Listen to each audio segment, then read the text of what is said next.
There was this girl who went to Juilliard.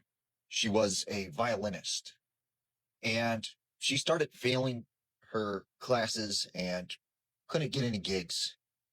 So she started to say, to her friends, I would do anything to be famous and get gigs.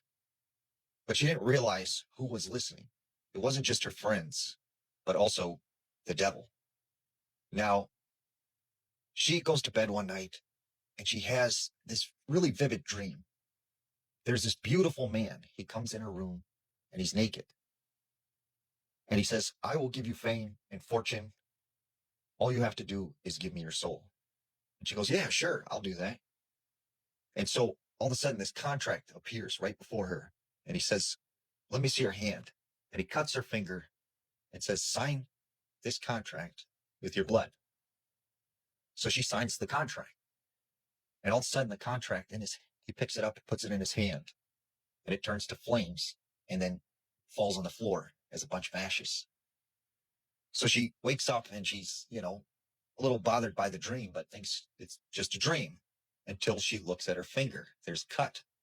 And on the floor is a pile of ashes.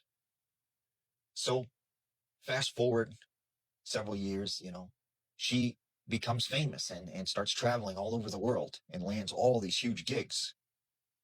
But then she starts getting involved in partying and she contracts AIDS.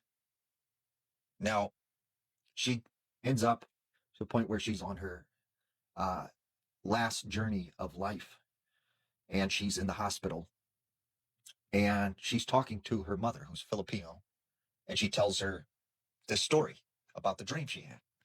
And instantly her mother says, we need to talk to a priest. We need to call a priest. So she calls up a priest and talks to the priest. And he says, I will come there right away and speak with your daughter. So the priest comes and he comes in the hospital room and he says, you made a blood pact with the devil. And in order to break that, you have to make a blood pact with God. So you need to sign this creed with your blood.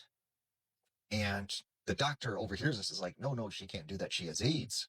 And he goes, she has to do this. You can leave the room, but she has to do this.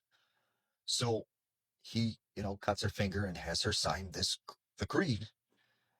And instantly she flatlines. And the doctor comes running in and, he's angry with the priest. The mother's angry. And about 15 minutes had passed and she gets up out of the bed and she's fine. They run a bunch of tests.